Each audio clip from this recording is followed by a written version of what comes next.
Assalamualaikum warahmatullahi wabarakatuh. Saya Abu Zainuddin dari Sidokepung, Gus, Sidoarjo.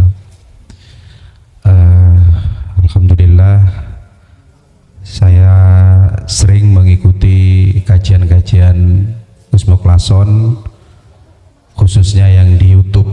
Gus mohon keikhlasannya untuk bisa terus mengikuti kajian panjenengan.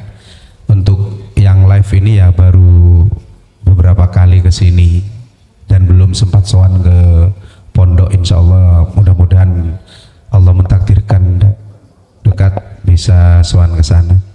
Gini Gus, di beberapa kajian mungkin ini ya temanya lebih umum ya Gus, karena ini bicara tauhid. Itu Allah itu memiliki sifat jaiz. Karena sifat jaiz Allah itulah, ya terserah Allah. Ini pemahaman saya, mudah-mudahan kalau salah atau kurang benar mohon diluruskan Gus. Karena bersifat jaiz maka terserah Allah. Kalau memang Allah menghendaki, siapa yang Allah akan jadikan kekasihnya. Jadi seringkali mungkin tidak terlihat, dia mungkin bukan ahli ilmu, tahu-tahu Allah menghendaki jadi kekasih, ya bisa saja jadi kekasih. Mungkin itu yang pertama. Tapi di kesempatan yang lain Gus juga menjelaskan jalan yang sifatnya apa istilahnya Gus, teknis atau aturan main. Maka kemudian dikenalkan konsep sirul asror niku. Nah, terkait sirul asror niku katanya mohon maaf ada yang menyampaikan begini, karena saya juga mendengarkan kajian tauhid dari beberapa sumber ya juga di YouTube, itu menyampaikan jika engkau mencari Allah yang kamu temukan dirimu, tapi ketika engkau mencari dirimu, mengenal dirimu, maka niscaya engkau akan ketemu dengan Allah itu, dengan Tuhanmu niku. Nah, terkait dengan yang pakai sistem Gus, saya terlalu percaya diri kalau mendapatkan hadiah sifat jaiz Allah dipilih jadi kekasih. Ya pakai cara yang pakai sirul asror. Bagaimana katanya begini, kalau seseorang itu sudah betul-betul memfanakan dirinya, kemudian menghilangkan sifat keakuannya, egonya, pada saat itulah dia akan mengenal Tuhannya, sehingga di setiap perlakuan, perkataan, perbuatan dan semuanya itu sesungguhnya hakikatnya adalah perbuatan Allah atau perkataan Allah. Nah, untuk bisa mencapai itu, apakah itu artinya kita harus mengistiqomahkan jalan yang dimaksud sirul asror itu? Apakah sewaktu-waktu nanti kita kembali lagi ke sifat dasar kita sebagai manusia gitu? Mohon dijelaskan matur nuwun Gus. Mungkin itu dari kami. Assalamualaikum warahmatullahi wabarakatuh. Waalaikumsalam warahmatullahi wabarakatuh. Kalau sudah bicara tentang sifat jaiz, itu tidak ada unsur sirul asror atau selainnya, tidak. Dan ini dikuatkan dalam satu makalah ketika saat Allah membuka pengenalan diri terhadap hambanya, itu tidak karena amalnya. Apakah amal yang baik selalu istiqomah dalam sirul asror atau tidak sama sekali, ini tidak ada kaitan. Idza fatakhalaka wijhah minat ta'aruf, ketika Allah membuka pintu kemakrifatannya terhadap satu hamba, fala tubali ma'aha ingkulla amaluka, gak ada kaitannya dengan amal sedikit dan banyak, tidak. Sama dengan gini Pak, ketika Allah memberikan sesuatu pada diri kita sebagai hamba, itu tidak ada kaitannya dengan permintaan kita. Karena Allah bersifat Ar-Rahman dan Ar-Rahim. Kalau ada kaitan pemberian dan permohonan, berarti Allah masih punya sifat meleki alias bakhil. Enggak ditemukan Allah punya sifat bakhil, enggak ada. Cuman kita sebagai manusia yang pemahamannya belum sampai di situ, mesti ngomong, alhamdulillah, aku tekun jaluk nang Allah dikabulkan. Banget nggih? Assalamualaikum saudaraku, monggo silaturahmi dahulu di kolom komentar dengan sebut nama serta asal daerah panjenengan, matur nuwun. Siapapun panjenengan manakala sudah tahu jalan ke akhirat untuk bertemu Allah, mesti jenengan intak-intik ke sana. Apa intak-intik itu, Pak? Bahasa Indonesia intak-intik. Bolak-balik jenengan itu ke sana. Enggak ada bosen-bosennya, Pak. Waktu sholat mesti ke sana, waktu minum, waktu zikir, waktu istighosah, waktu tahlil, waktu yasinan, waktu apapun aktivitas yang terjadi pada diri Anda, Allah pasti menanamkan dirimu untuk kepencut ke sana. Apa? Untuk kepencut. Oh, Pak. Ada rindu tertarik untuk ke sana. Tapi biasanya nek wis ke sana aras-arasen mudun maneh. Karena sudah bisa membedakan bagaimana khayatat dunia dengan khayatal akhirah. Anda akan tahu bagaimana perbedaan antara hidup kesenangan di dunia dengan hidup kesenangan di akhir. Nabi Ilyas sampai detik iki gak gelem medun. Politik Nabi Ilyas itu sejarah kan gini.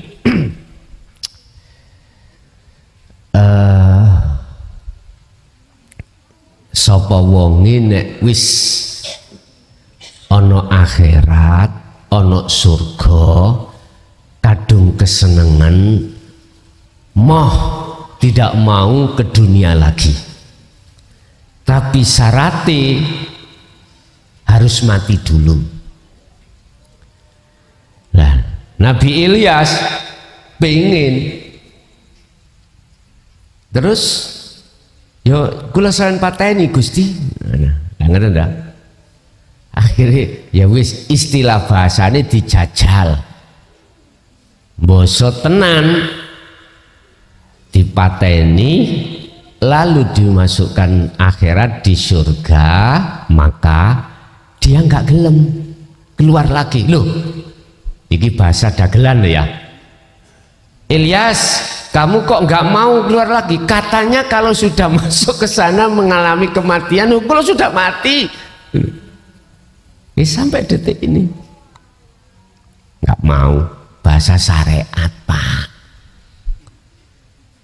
Bahasa hakikati sing sapa wonge, barang siapa yang sudah kematian keakuan dirinya betul-betul, Allah tidak ada alasan untuk tidak membuka pintu akhirat. Pasti dibuka. Akhirnya masuk, Anda sebetulnya tidak akan pernah ingin kembali ke dunia. Akhirnya lewat hukum keseimbangan, bener jasadmu ning dunya, ning rohaniyahmu tiap saat dan waktu di akhirat. Yes. Bapak Ibu, orang yang mau mengikuti alladzi amana iki tidak sembarang orang, Pak. Yang mau mengikuti alladzi amana niki lho, enggak sembarang orang. Kaum yang mau mengikuti terhadap yang beriman, imannya yang sudah ihsan, iku minoritas, Pak. Sedikit sekali. Sedikit. Mengapa demikian? Karena wa aktsaruhum, kebanyakan mereka itu kadung kesenengan hayatat dunia. Wis titik. Kadung kesenengan menikmati kenikmatan yang bersifatkan duniawiyah. Dia tidak sadar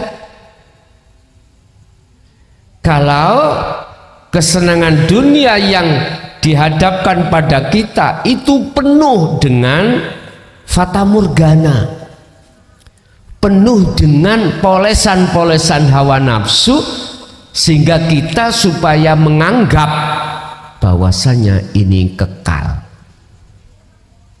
Padahal Allah sudah mengingatkan, berhubung keadaan ruhaniyah kita, hati kita sebagai manusia sudah terjerumus di dalam jalannya nafsu, Allah menurunkan satu wahyunya, wa mal hayatad dunya illa mataul ghurur. Pernyataan Allah ini, wa mal hayatad dunya, lan ora ono utawi kesenangan kehidupan yang bersifatkan duniawiyah iku illa mataul ghurur, kejaba mung sifate nipu atau bujuk. Tapi nafsu memoles piye amriye supaya hati kita tidak menganggap ini fata morgana, tidak menganggap ini tertipu. Pinter, Pak.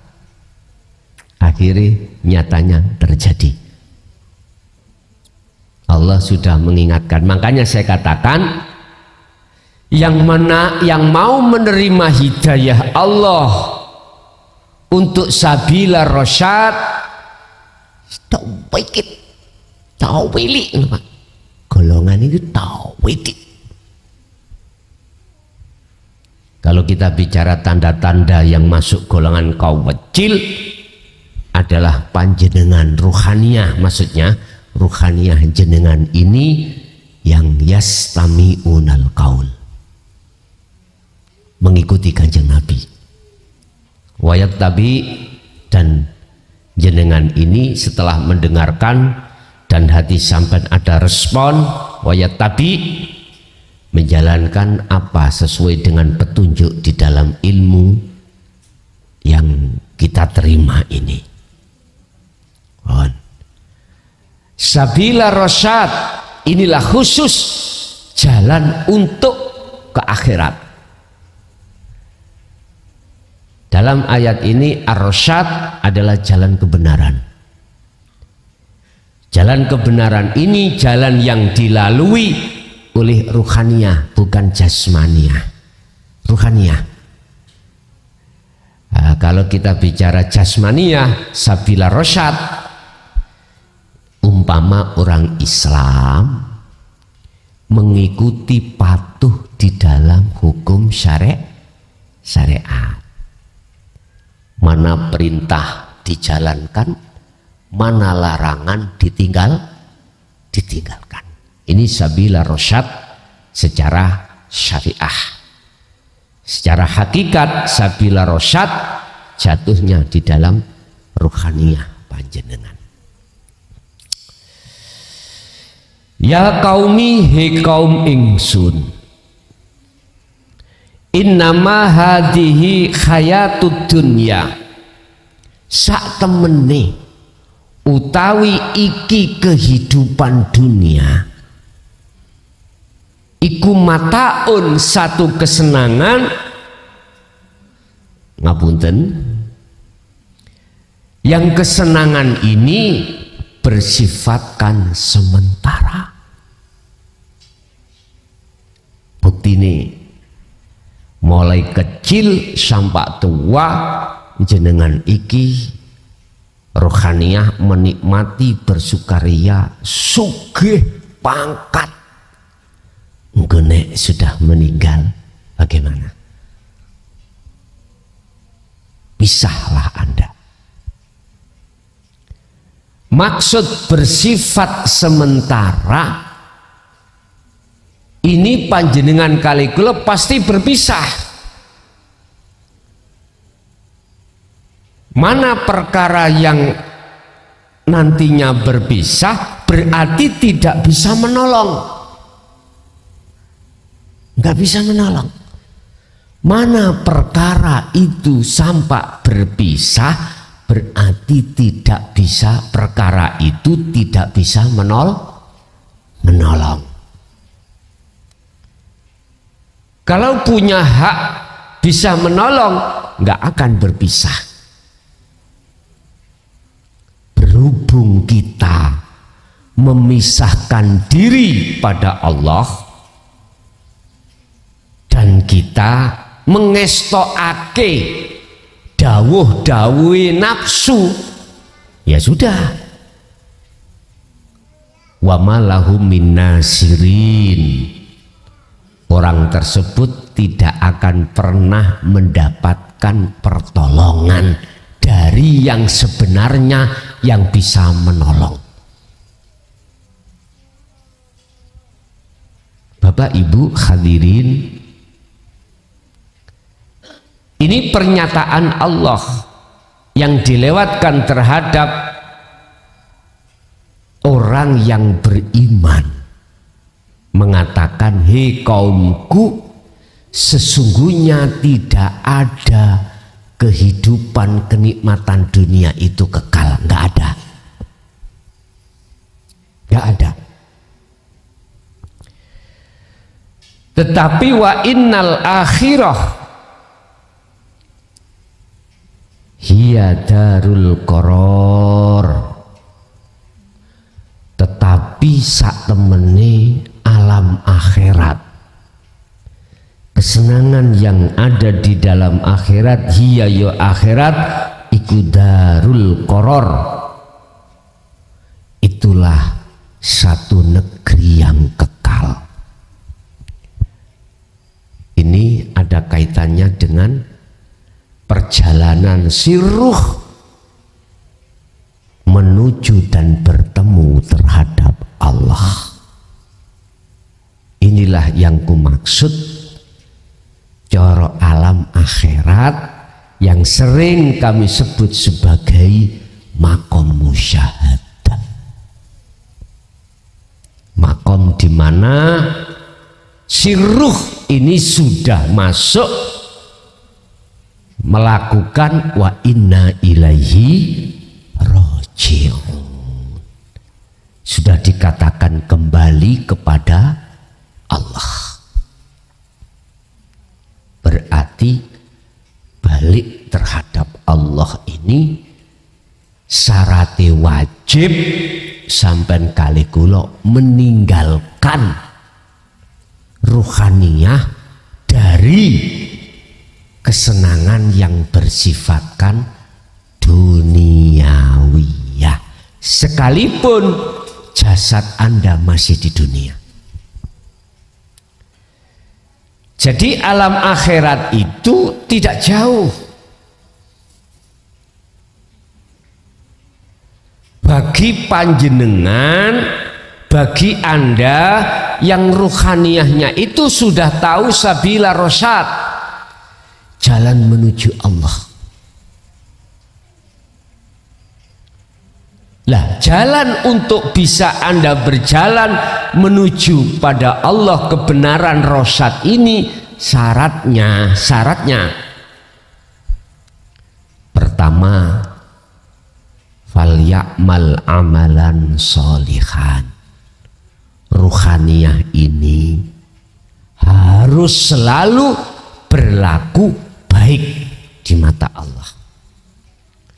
Itu Itulah yang kumaksud mingkol bin zahidin, hati yang selalu condong pada Allah.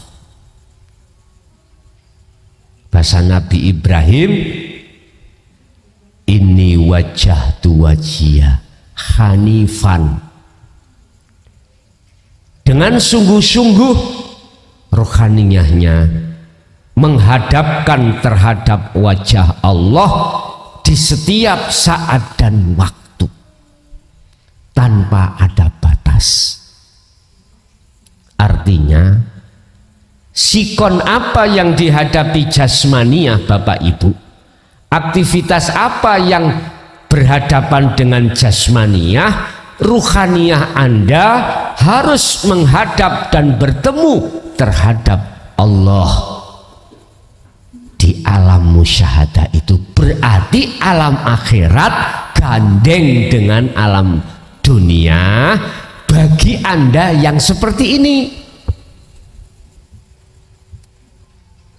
Tapi bagi golongan kebanyakan yang tidak mau mengikuti orang yang beriman tadi, oh waduh Pak, jauh akhirat itu, sampak-sampak nduding langit ndukur, wis gak bisa lah. Besok kalau dunia ini sudah dilebas oleh Allah yang disebut yaumil qiyamah, baru di situ nanti berapa tahun akan menghadapi kondisi alam akhirat, yaitu alam di mana seluruh umat manusia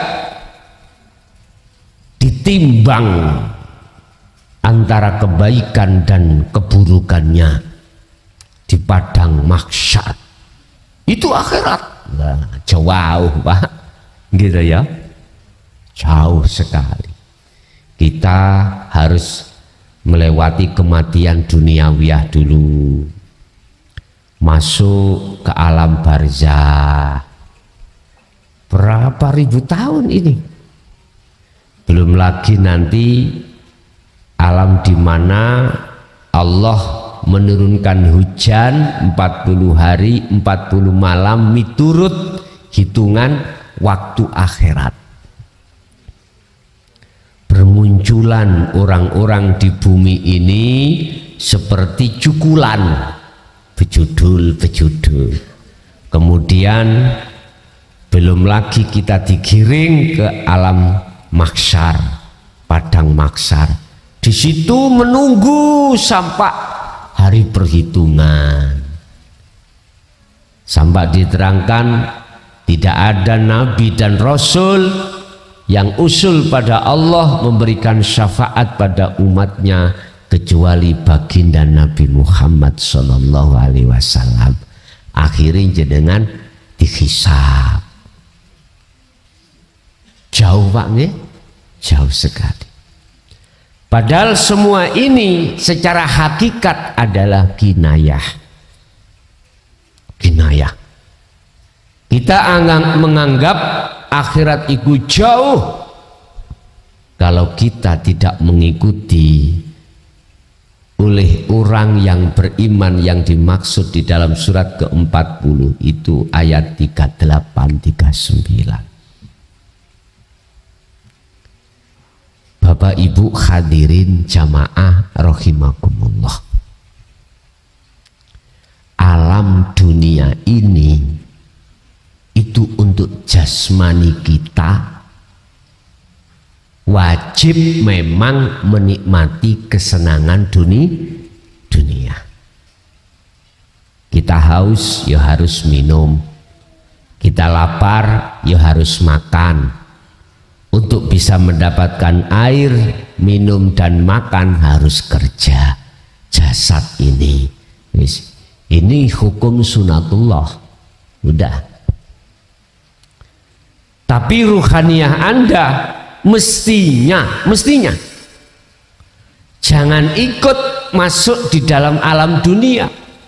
Anda harus masuk di dalam alam akhirat, di tengah-tengah alam dunia. Makanya 8 ayat tadi, jikalau ittabi'uni, kau betul-betul mengikuti aku, akan aku sampaikan, akan aku tunjukkan sabila rosyad, jalan menuju kebenaran. Jalan menuju kebenaran adalah, jatuhnya adalah ini wajah wajhiyah. Imanmu harus pada apa? Pada Allah ini, bukan Allah nama. Jatuhnya penghambaan ruhaniyahmu, penghadapan itu hanya terhadap Allah yang sebenarnya ini. Tidak boleh terhadap sifatnya, tidak boleh pada namanya, tidak boleh pada zatnya. Harus pada wujudnya ini. Ini sabila rosyad. Jadi sabila rosyad itu bisa ada di tengah-tengah thoriqoh jalan sholat, aktivitas sholat ada.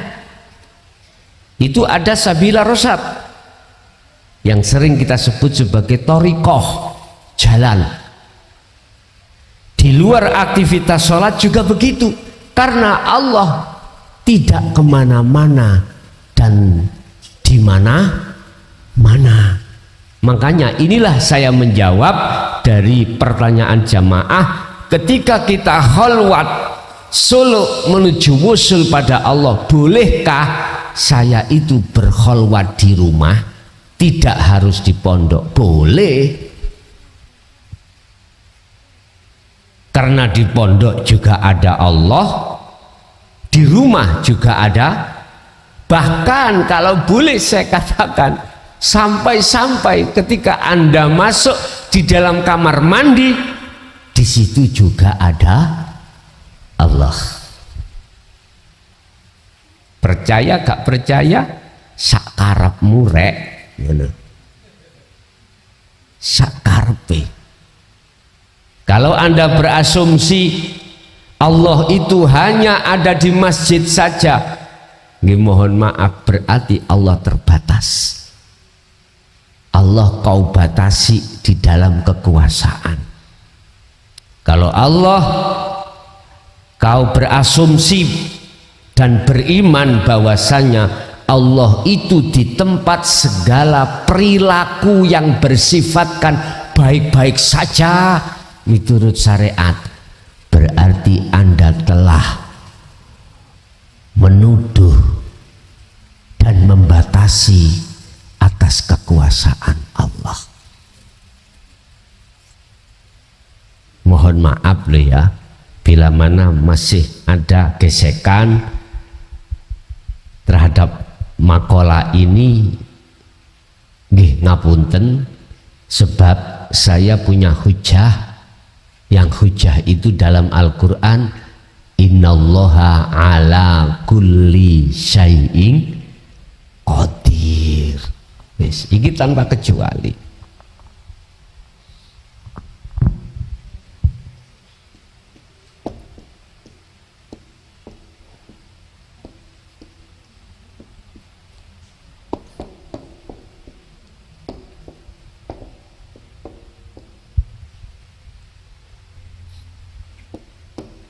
Sesungguhnya Allah itu menguasai atas segala hal apapun, gak ada kecualian. Berarti saya boleh mengasumsi, berasumsi dan beriman dimanapun tempat, apapun kejadian, tidak terlepas dari penguasaan Allah. Ini Anda akan percaya manakala jatuhnya rohaniyah kita sudah bisa masuk di akhirat. jatuhnya iman kita sudah di hakul iman, pembelajaran kita sudah di hakikat, baru Pak hati akan beriman seperti itu. Akhirnya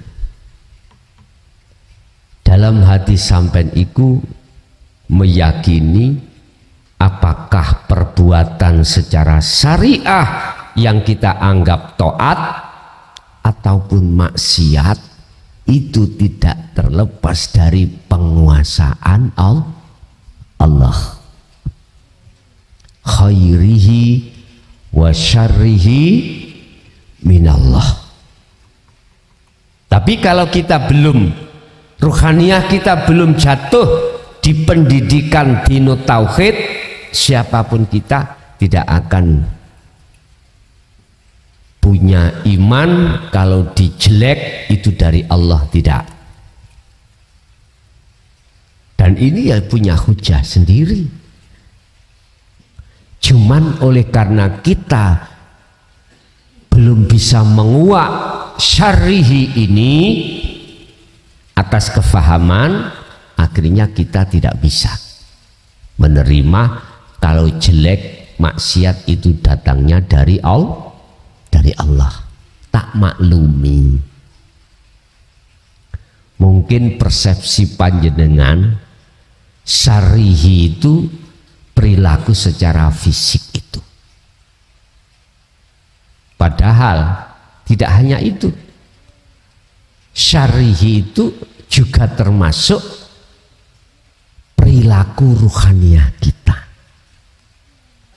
Apa perilaku ruhaniyah kita yang disebut maksiat pada Allah? Inilah yang dipesankan oleh Imron Pak Siti Maryam, yang Siti Maryam punya anak namanya Nabi Isa. Dalam surat Luqman, Luqman bukan Imron, mohon maaf, Luqman. Ya bunayya, he anak putuku, la tusyrik billah, jangan ada di dalam hatimu maksiat pada Allah. Maksiat pada Allah ruhaniyah adalah menyekutukan Allah, mengadakan selain Allah itu bisa mendatangkan manfaat dan bisa mengakibatkan mudarat. Contoh, sering saya ibaratkan air iku makhluk secara akal memang bisa menghilangkan rasa haus. Baygon, racun, makhluk bisa mendatangkan bahaya. Itu kan asumsi fisik kita. Tapi satu hal yang tidak kita sadari, Allah berkuasa atas segala-galanya. Berarti bukan air, bukan baygon itu yang berkuasa.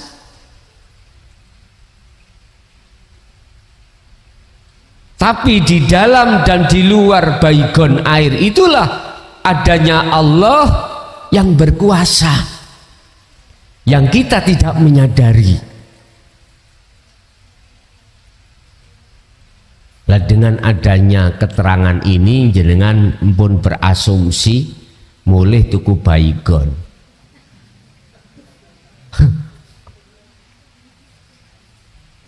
Sak liter dintekno dhewe.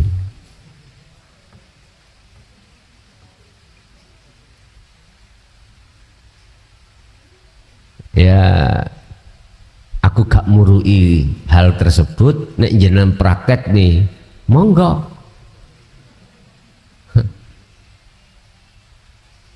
Itu nanti ada dua, mati gak mati, mlebu rumah sakit enggak, tergantung Allahnya nanti.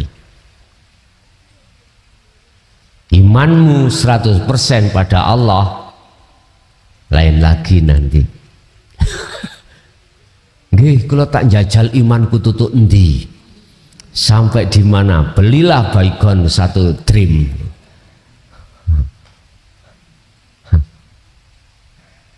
Innahu bikulli syai'im muhit. Sesungguhnya Allah itu meliputi atas segala hal apapun. Udah, Bapak Ibu. Berarti di tengah-tengah makhluk ini ada makhluk yang dikasih Allah izin, atas dasar izin dari Allah untuk memunculkan seakan-akan bisa memberikan manfaat dan mudarat. Contoh air. Sebetulnya bukan air ini yang bisa mendatangkan manfaat dengan bentuk menghilangkan rasa haus, bukan. Tapi makhluk ini Allah mengizinkan sebagai tajalli Allah menyang makhluk iki, seakan-akan makhluk itu bisa memberikan manfaat.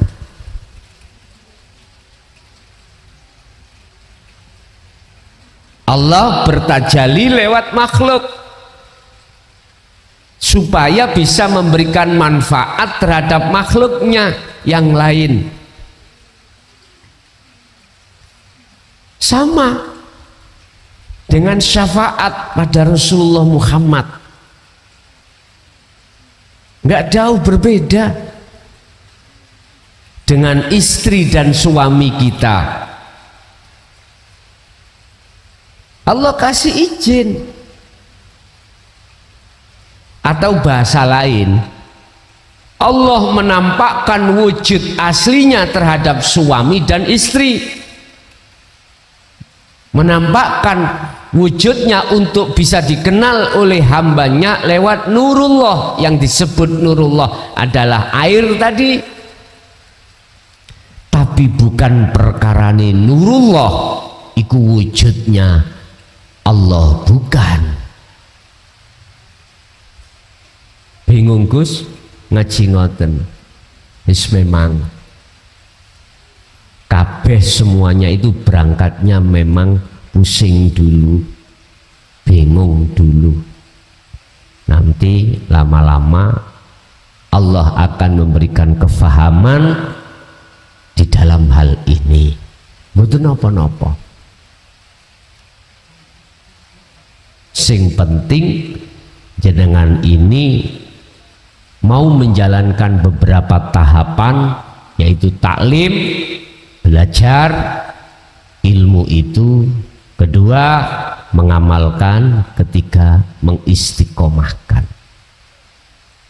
Urusan buah daripada laku taklim, laku amal, laku istiqomah itu urusan Allah. Tapi aku yakin jenengan nanti pasti akan Allah sendiri yang membuka pintu kefahaman, baik secara taklim belajar atau pengamalan khalwat atau pengistiqomahan. Walaupun tidak jenengan tanyakan, jenengan pasti nanti seiring berjalannya 3 tahap ini Anda lakukan, pasti Allah akan langsung membimbing dan memahamkan terhadap diri panjenengan. Bapak Ibu, berarti alam akhirat itu tidak menunggu apa yang dulu kita menerka. Setelah dunia secara fisik ini mengalami satu kehancuran. Allah berkata, jikalau kau masuk di alamku, masuk di dalam penguasa aku untuk bertemu aku, 2 syarat yang harus kau penuhi. Pertama tadi, fal ya'mal amalan sholihan. ruhaniyah sampean harus selalu bagus di mata Allah. Ruhaniyah yang melakukan perbuatan yang bagus bentuknya adalah senantiasa hati beriman, ani'budullaha dan waztanibut tauhid. Anda harus mengarahkan iman wajah ruhaniyah, penghadapan terhadap wajhiyah, terhadap wajah Allah, hanifan kelawan sungguh-sungguh.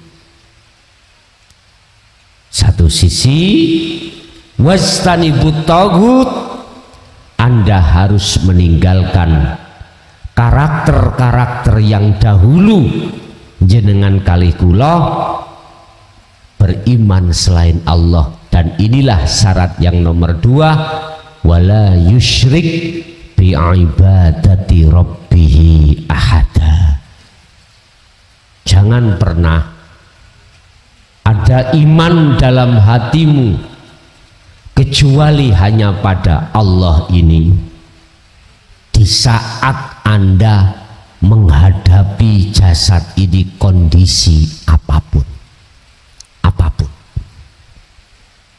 Ini yang harus kita pegang setiap saat dan waktu. Bahkan hal ini juga dilaksanakan oleh baginda Rasul dalam satu ayat, wadhkur isma rabbika bukratan wa asila.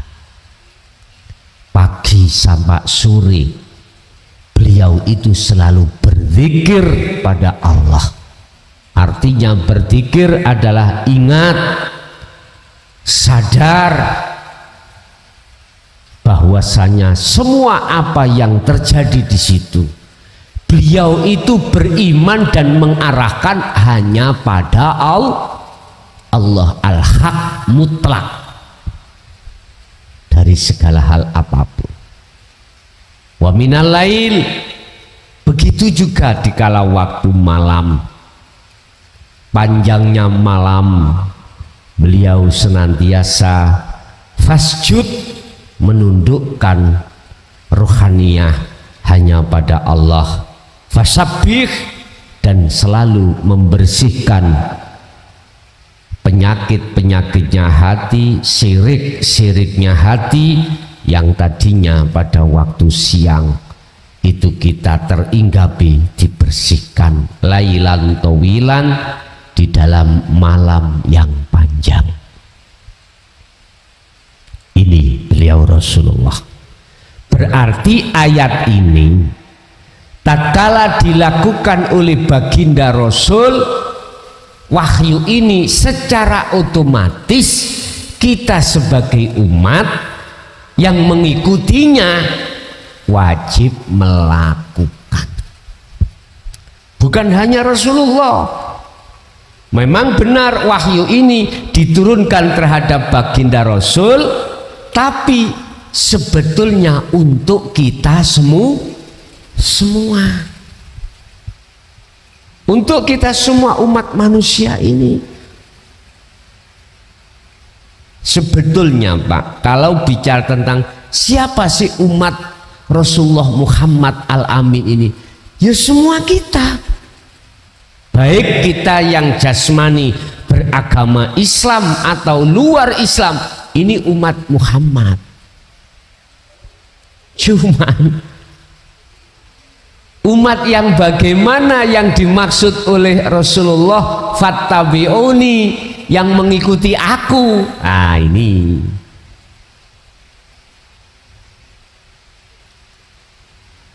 ternyata jawabannya adalah di surah Ali Imran ayat 31, yuhibbukumullah, merekalah yang ruhaniyahnya itu sebagai kekasih Allah, yang disebut tabi'ina sholihin. Secara fisik syariat bisa tabi'ina sholihin dari dzurriyyah, bisa dari sayyid sahabat atau orang dekat beliau.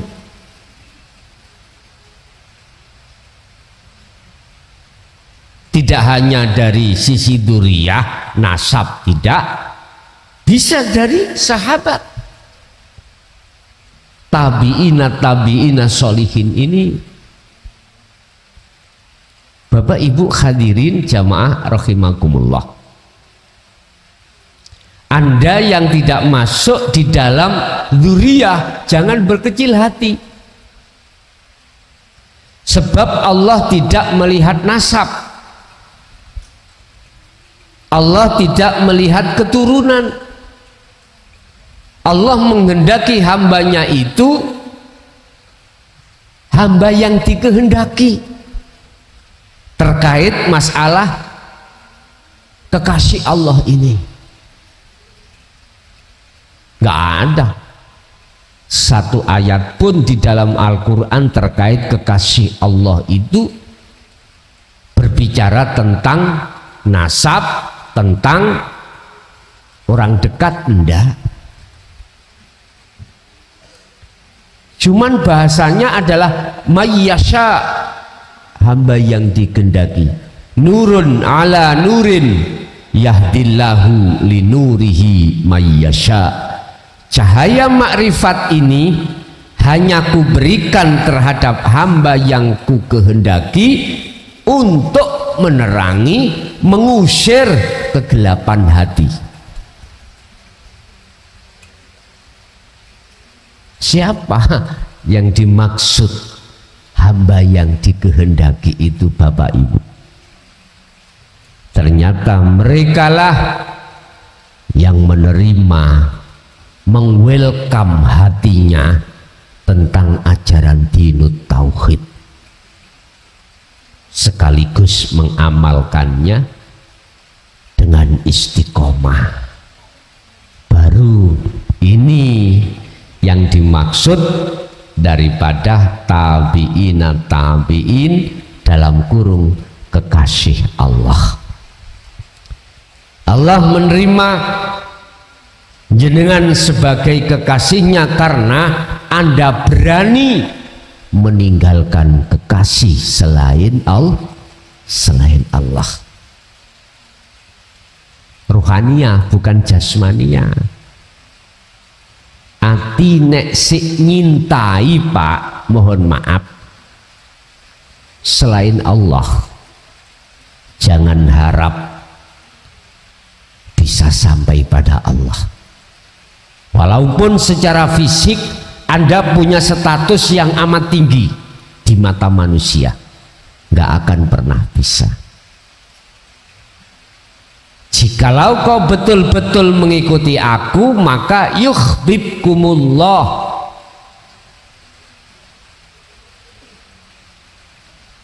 Kamu akan dijadikan Allah sebagai kekasihnya. Lah, kamu itu adalah ruhaniyah Pak, bukan jasmaniyah.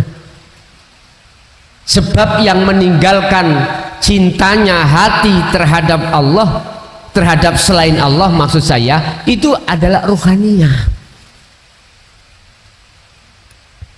Kalau jasmaniyah kita tinggalkan kekasih Allah mudah saja Pak, meninggalkan selain Allah mudah saja, mati sudah otomatis pisah, otomatis. Tapi ruhaniyah yang dimaksud ayat itu, yuhbib, maka Allah nerimo cintamu. Yuhbib, Allah bakal menjadikan kau sebagai kekasihnya. Urusan kesalahan kita mulai akil balik sampai umur berapa puluh tahun ini, kesalahan ruhaniyah dengan bentuk beriman pada selain Allah, wa yaghfir lakum dzunubakum, diampuni Allah karena masih ada kesempatan. Kalau sudah isdet ya udah nggak ada kesempatan lagi, tinggallah kita penyesalan. Udah tinggal kita mau pilih yang mana. Pilih kesenangan kehidupan dunia ataukah pilih kesenangan kehidupan akhirat. Allah sudah mengatakan dalam satu ayat seperti apa yang dikatakan Rasulullah dialami fid dunya hasanah wa fil akhirati hasanah. Tapi saya tidak menyalahkan jenengan manakala hanya memilih fid dunya hasanah saja, monggo. Saya juga tidak menyalahkan terhadap Anda yang mengambil keputusan hanya memilih kesenangan akhirat saja, monggo, terserah jenengan. Yang jelas kedua-duanya sudah Allah berikan terhadap kita. Kata Rasul, man arada dunya fa'alaihi bi ilmin wa man aradal akhirah fa'alaihi bi ilmin wa man aradahuma ya fa'alaihima bi ilmin. Barang siapa hanya menginginkan kesuksesan dunia, silakan, itu juga pakai ilmu. Akhirat juga silakan, itu juga pakai ilmu. Pilih keduanya, silakan, monggo, terserah. Sehingga muncullah sistem ajaran baginda Rasul fid dunya hasanah wa fil akhirati hasanah yang disebut sistem wasilun. Sistem di mana secara fisik kita masih menjaga hukum syariah, secara hakikat, secara rohaniyah kita menjaga hukum hakikat. Terserah Anda, monggo kersa. Bapak Ibu, jadi kesimpulan ayat ini adalah dunia itu bersifatkan nikmatnya kesenangan kehidupan hanya sementara, sehingga Allah katakan al-hurur, jikalau kau kesengsem dengan itu, sesungguhnya ketahuilah itu menipumu. Artinya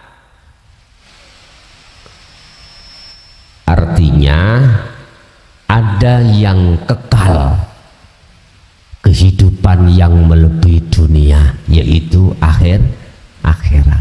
Ilmunya apa? Dinut tauhid. Udah.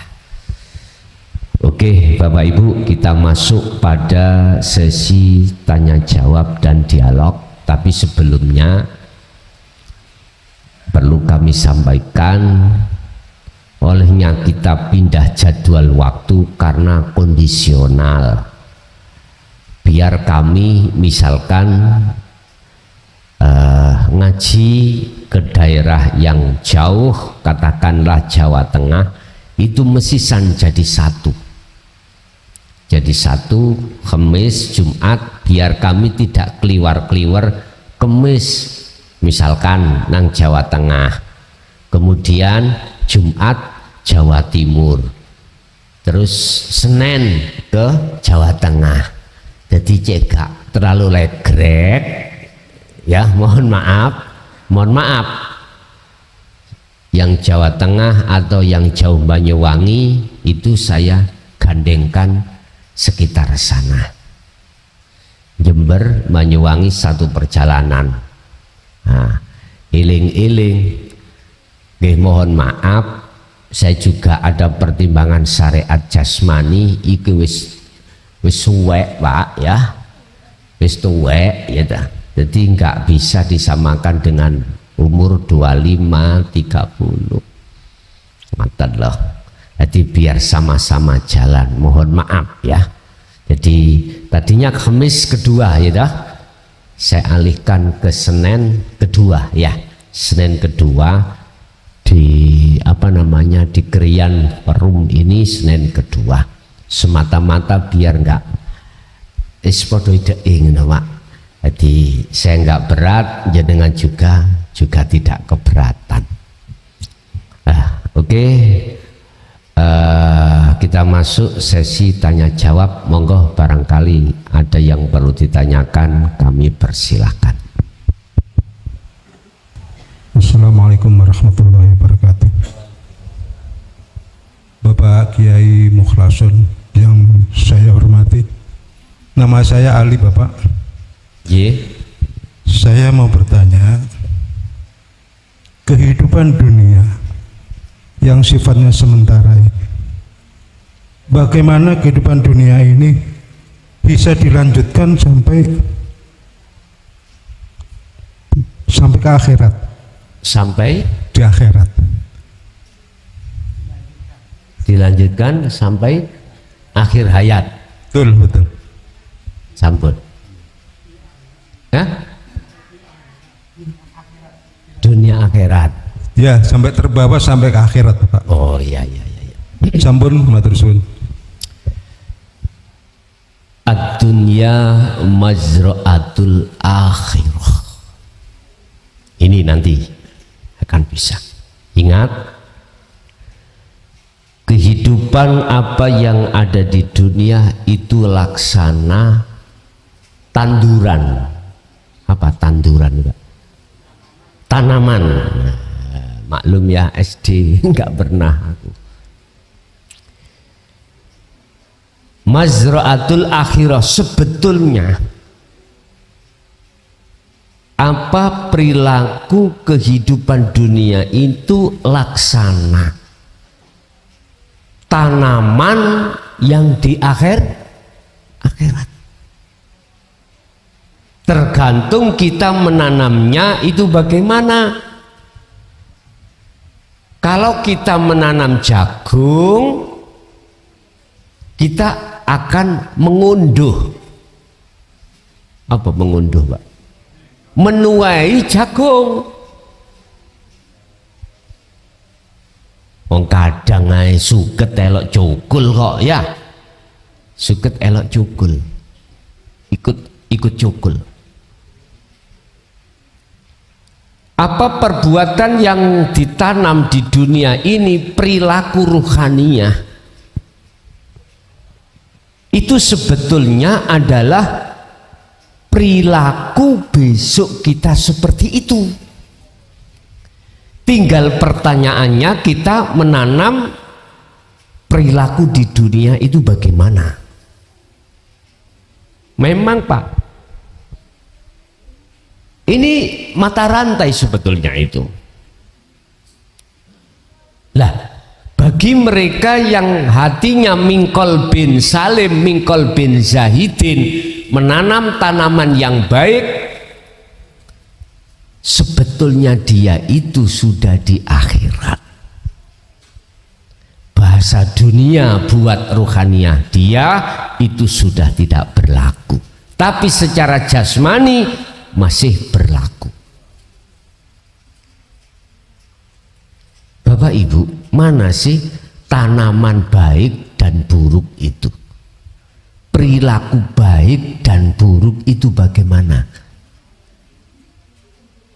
Tinggal pertanyaannya, saya menjawab dari kacamata syariat atau hakikat.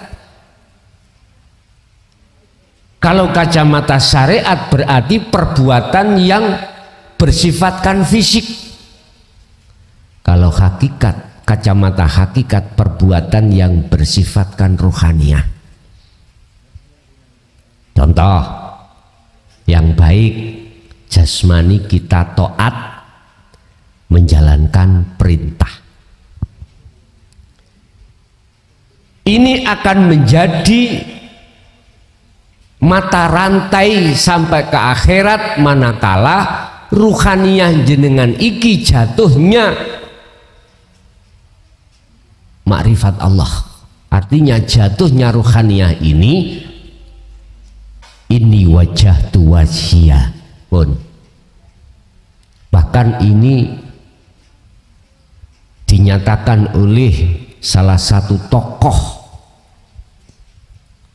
ahli sufi atau tokoh, kalau bahasa saya kekasih Allah, itu Syekh Ibnu Athaillah dalam kitab Hikam, husnul a'mali utawi baguse laku fisik ya di mata Allah iku tergantung nata iju husnil ahwal, tergantung buah yang muncul dalam keadaan ruhaniyah sampai bagaimana. Ruhaniyah kita ada dua,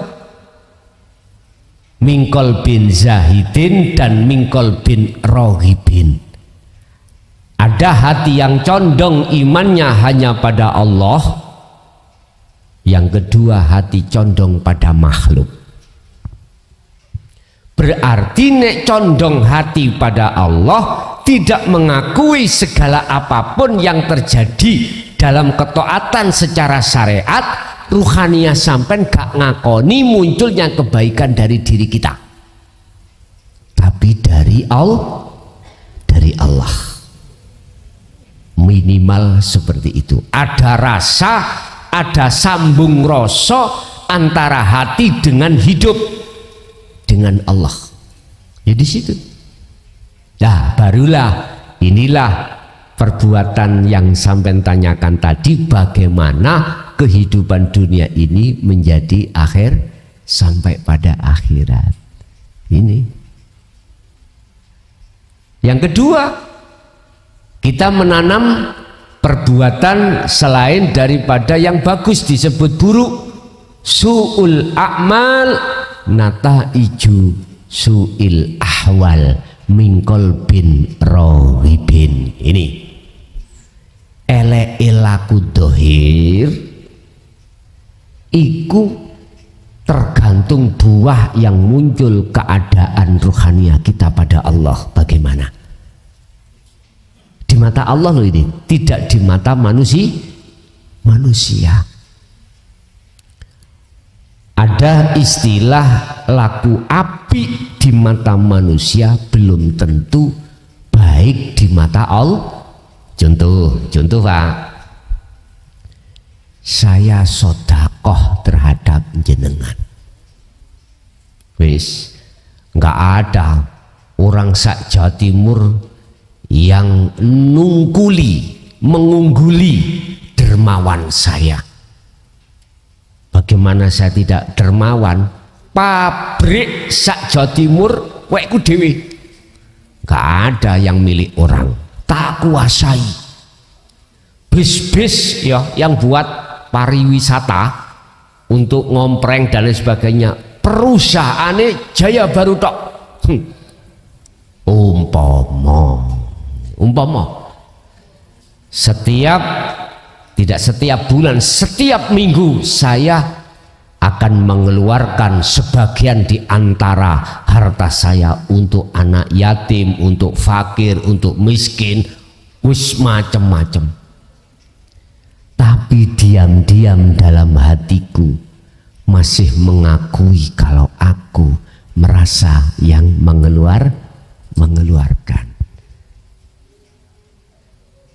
Padahal semua lillahi ma fis samawati wa ma fil ard, yang menguasai di situ Allah. Berarti sifat kuasane Allah tak rampas yang tidak kami sadari. Lah inilah perbuatan bagus di mata manusia tapi tercatat di mata Allah, mohon maaf, nggak bagus. Hubitat a'maluhum wa malahum min nasirin. Ditolak.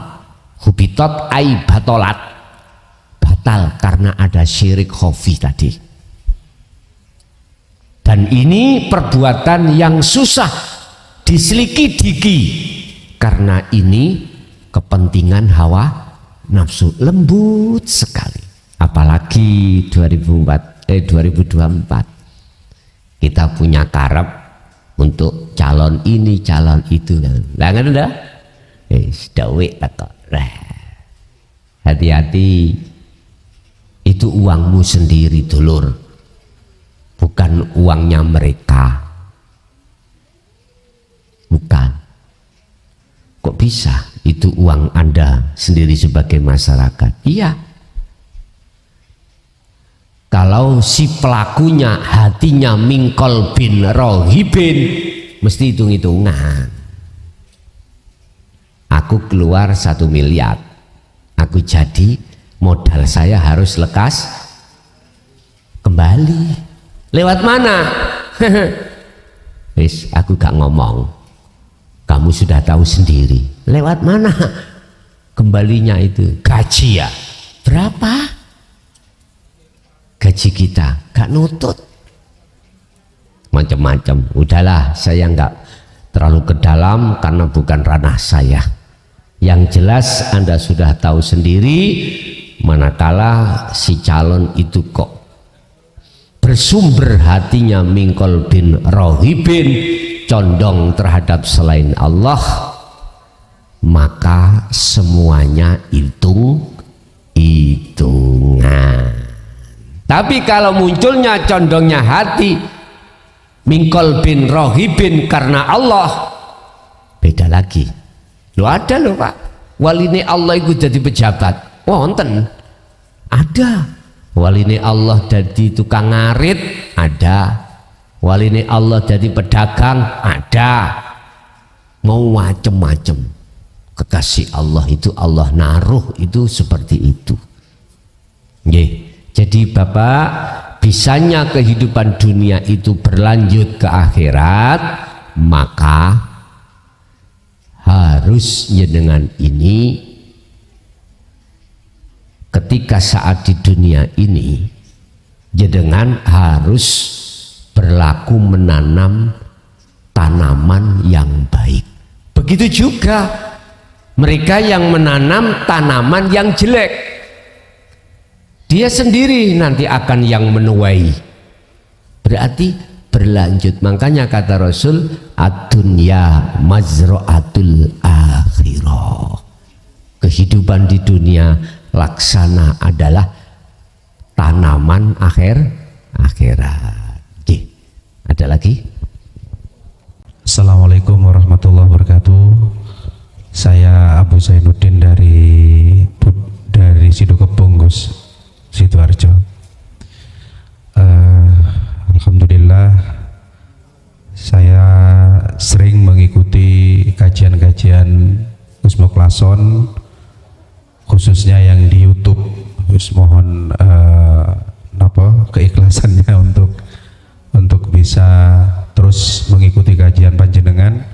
Untuk yang live ini ya baru beberapa kali ke sini dan belum sempat sowan ke pondok. Insya Allah mudah-mudahan Allah mentakdirkan dekat bisa sowan ke sana. Gini Gus, di beberapa kajian mungkin ini ya temanya lebih umum ya Gus, karena ini bicara tauhid. Itu Allah itu memiliki sifat jaiz. Karena sifat jaiz Allah itulah ya terserah Allah. Ini pemahaman saya, mudah-mudahan kalau salah atau kurang benar mohon diluruskan Gus. Karena bersifat jaiz maka terserah Allah. Kalau memang Allah menghendaki, siapa yang Allah akan jadikan kekasihnya. Jadi seringkali mungkin tidak terlihat, dia mungkin bukan ahli ilmu, tahu-tahu Allah menghendaki jadi kekasih, ya bisa saja jadi kekasih. Mungkin itu yang pertama. Tapi di kesempatan yang lain Gus juga menjelaskan jalan yang sifatnya apa istilahnya Gus, teknis atau aturan main. Maka kemudian dikenalkan konsep sirul asror niku. Nah, terkait sirul asror niku katanya mohon maaf ada yang menyampaikan begini, karena saya juga mendengarkan kajian tauhid dari beberapa sumber ya juga di YouTube, itu menyampaikan jika engkau mencari Allah yang kamu temukan dirimu, tapi ketika engkau mencari dirimu, mengenal dirimu, maka niscaya engkau akan ketemu dengan Allah itu, dengan Tuhanmu niku. Nah, terkait dengan yang pakai sistem Gus, saya terlalu percaya diri kalau mendapatkan hadiah sifat jaiz Allah dipilih jadi kekasih. Ya pakai cara yang pakai sirul asror. Bagaimana katanya begini, kalau kalau seseorang itu sudah betul-betul memfanakan dirinya, kemudian menghilangkan sifat keakuannya, egonya, pada saat itulah dia akan mengenal Tuhannya, sehingga di setiap perlakuan, perkataan, perbuatan dan semuanya itu sesungguhnya hakikatnya adalah perbuatan Allah atau perkataan Allah. Nah, untuk bisa mencapai itu, apakah itu artinya kita harus mengistiqomahkan jalan yang dimaksud Sirul Asrar itu? Apakah sewaktu-waktu nanti kita kembali lagi ke sifat dasar kita sebagai manusia gitu? Mohon dijelaskan matur nuwun Gus, mungkin itu dari kami. Assalamualaikum warahmatullahi wabarakatuh. Waalaikumsalam warahmatullahi wabarakatuh. Bertemu secara fisik atau belum bertemu, bahkan tidak pernah bertemu secara fisik pada saya, tapi jikalau hati sudah jatuh iman bahwasanya apa yang kutuangkan di YouTube itu maka sama.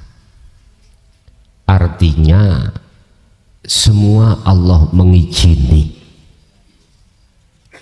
Jadi memang ada Pak di antara jamaah iki nek gak ketemu wonge terus bertemu terus minta izin, kurang afsah.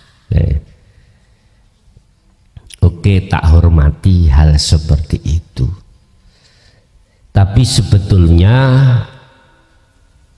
sudah bertemu atau belum bertemu atau tidak bisa bertemu secara fisik selama-lamanya di dunia ini, kok hati sampean sudah klik terhadap ajaran Dinut Tauhid, itulah salah satu tanda golongan yang diizini oleh Allah.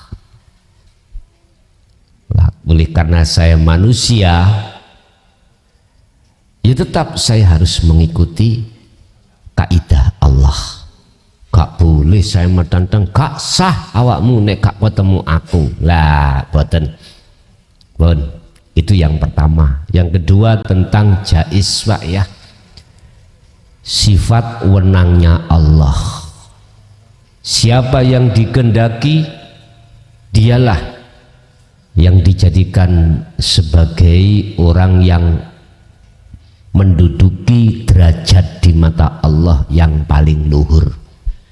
Kalau sudah bicara tentang sifat jaiz, itu tidak ada unsur sirul asrar atau selainnya, tidak. Dan ini dikuatkan dalam satu makalah ketika saat Allah membuka pengenalan diri terhadap hambanya, itu tidak karena amalnya. Apakah amal yang baik selalu istiqomah dalam sirul asr atau tidak sama sekali, ini tidak ada kaitan.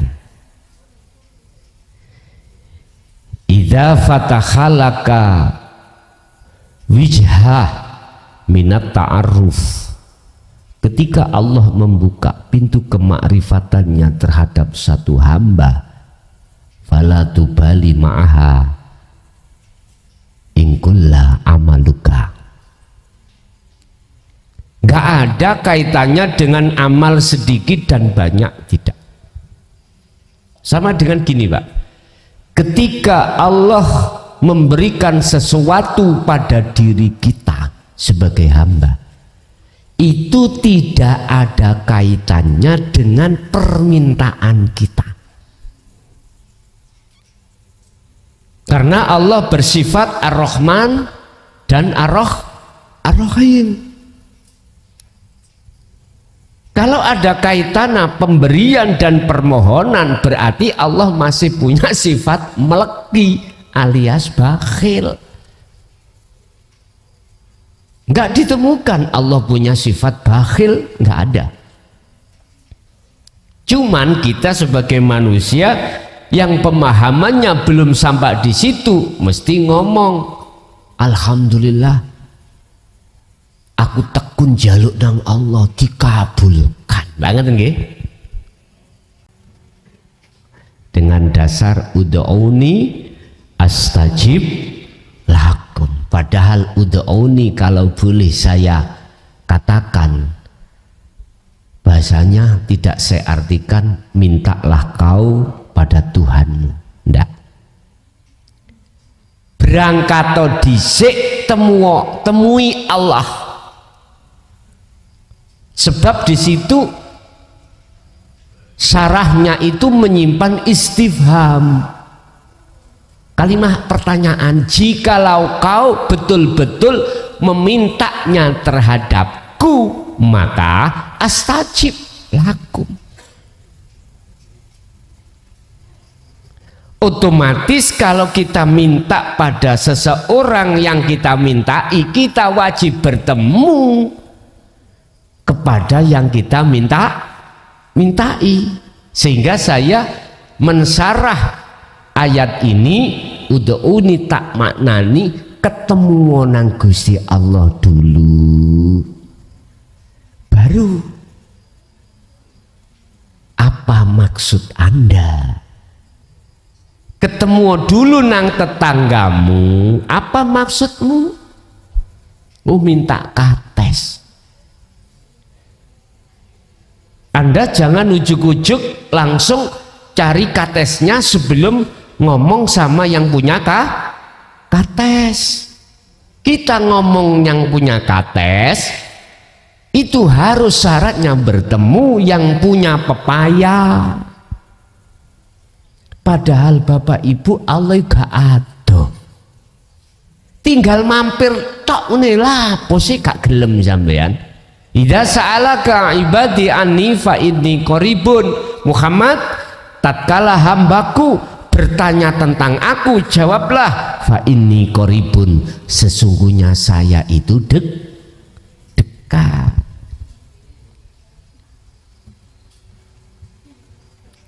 Jadi pemberian Allah, bukae Allah tentang kemakrifatan itu tidak ada kaitannya dengan amaliyah miturut sudut pandang sifat jais. Nah, ini sifat wenang.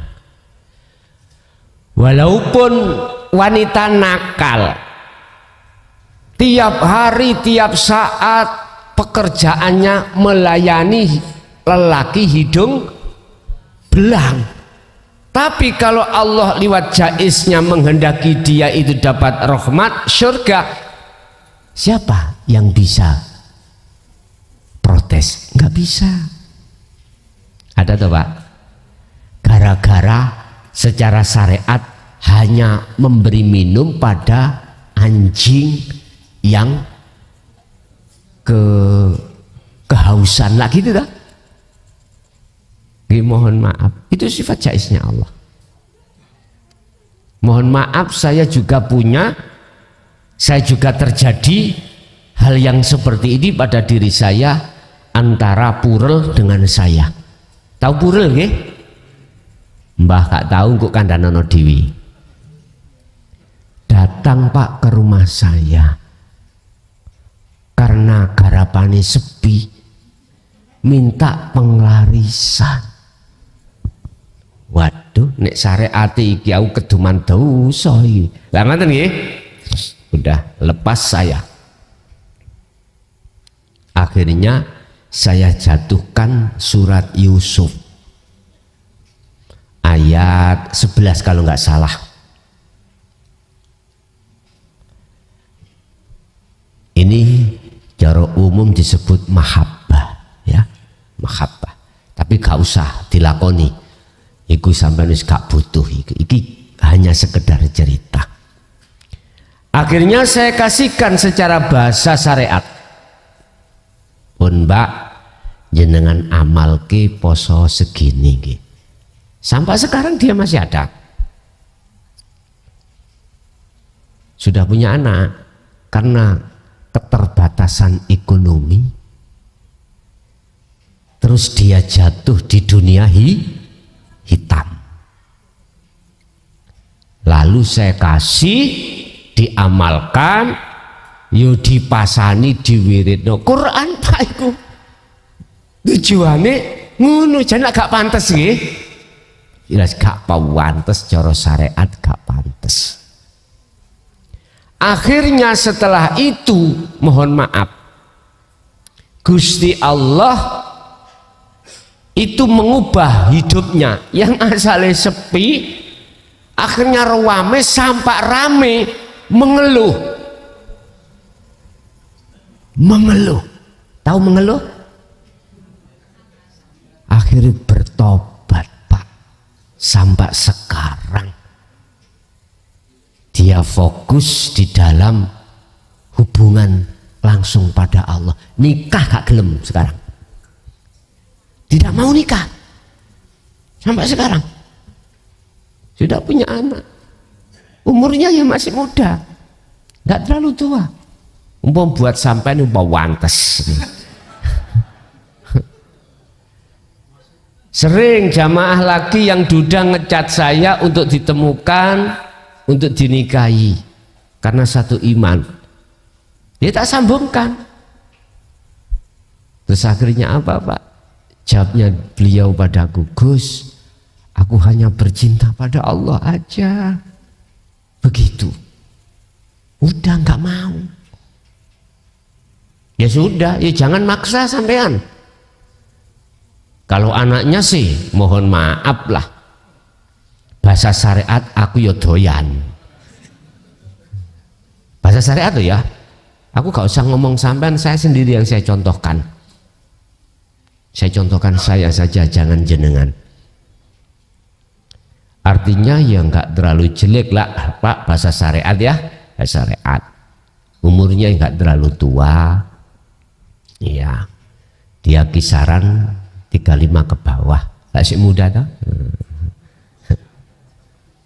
Tapi dia berkomitmen setelah dia mertobat itu sampai akhir hayatnya nggak mau bercinta selain Allah. Ya sudah. Ya jangan maksa jenengan. Sering jamaah yang ngecat saya, ya udah, saya kasih tahu. Dia jawabannya gitu, ya sudah. Berarti Allah memutus terhadap kesenangan dunia, tidak hanya secara rohaniah, tapi juga secara fisik. Secara fisik. Walaupun Allah mengatakan bahwasanya kekasihku tak putus barang siapa yang dalam hatinya hambaku itu mau sungguh-sungguh untuk ke aku, berjalan menuju ke aku, maka akan ku semakin ku jauhkan hatinya dari kesenangan dunia. Hatinya maksudnya bukan jasmani. Siapa yang terus berjalan ke arah ke barat, maka semakin jauh arah timur yang ditinggalkan. Ini rumus. Berarti Allah mengkat hatimu dari kesenangan selain Allah. Lah ini kadang juga Allah mengkat sampai jasmania. Kalau jasmania berarti cara ekonomi jenengan ajur. Yang asalnya kaya menjadi miskin, yang asalnya punya jabatan menjadi nggak punya secara fisik. Itu Allah punya kemauan tersendiri Pak untuk ruhaniah sampean. Sebab jikalau Allah tidak memutuskan sampai urusan fisik, aku yakin ini akan bisa mempengaruhi perjalanan ruhaniah sampai datang Allah. Makanya ketika saat kita dijatuhkan Allah di dalam fisik itu serba nggak ada, jangan susah Anda, jangan suudon. Gus, saya ini sudah begini ku jalankan, ekonomiku tambah hancur. bojo minggat, anak yo loro-loro, buat ke rumah sakit nggak ada. Memang begitu Gus, kalau sudah masuk dunia hakikat itu kita jadi orang yang melarat secara fisik. Nggak gitu, tergantung Allah. Apa keputusan Allah itu pasti baik untuk perjalanan ruhaniah jenengan, sekalipun fisik itu kita dalam keadaan acur. Kita harus punya husnudzon, rencana Allah yang baik buat perjalanan ruhaniah jenengan. Tapi jikalau jenengan secara jasmaniah ekonomi tambah baik, hitung-hitungan Gusti Allah iku ngene. Oh, kawulaku iki nggak mungkin bisa terpengaruh sekalipun ekonomi iki tak tambah bagus. Nah, hitung-hitungan Allah begitu. Beda Pak hitungannya Allah dengan hitungan kita sebagai manusia. Hitungan kita itu dasar dengan nafsu, otomatis sih. Jadi kalau kita bicara secara sifat jaiznya Allah, maklum, artinya maklum itu tidak ada unsur tendensi apapun. Allah berkehendak orang ini tidak melalui pengajaran manusia makhluk bisa langsung ajarkan Allah sendiri. Itu urusan Allah, sifat jaiz. Tapi jikalau saya pandang dari sistem keilmuan, lah ini akhirnya muncul satu keputusan, jikalau kau tidak membawa kunci babul musyahadah,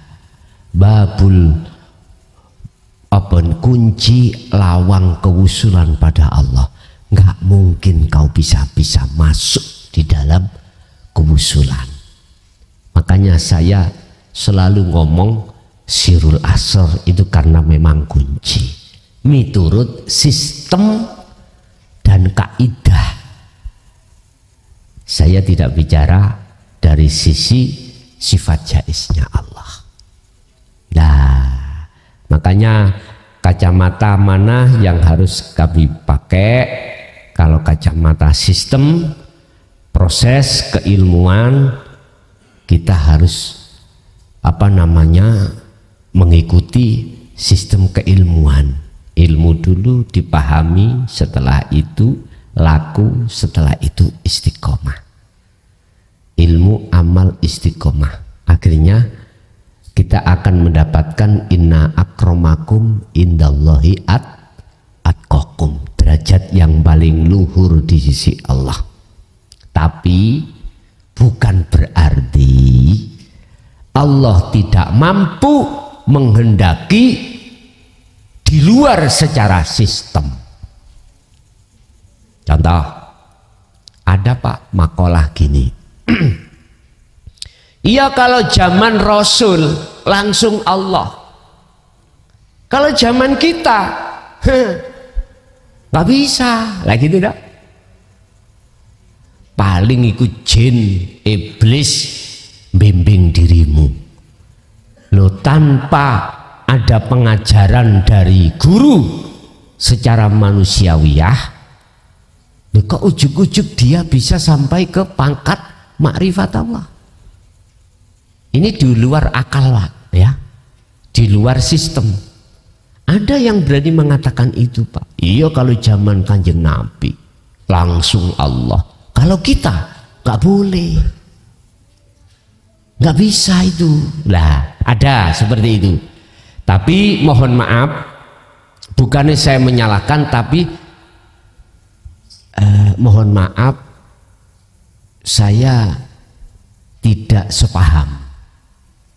Karena dasar saya, sesungguhnya Allah iku kuwasa atas segala-galanya. Allah kuasa menghendaki hambanya tanpa melalui proses sistem. Itulah innallaha ala kulli syai'in qadir. Sesungguhnya Allah itu kuasa atas segala hal apapun. Bisa.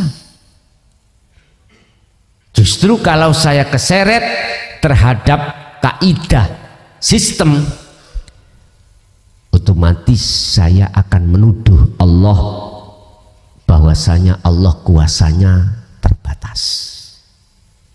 Saya tidak mau masuk di situ. Makanya saya tetap etika saya pada Allah. Allah mampu menghendaki segala apapun terhadap hambanya sekalipun ikut di luar kaidah. Paham ya? Oke, ada lagi, monggo.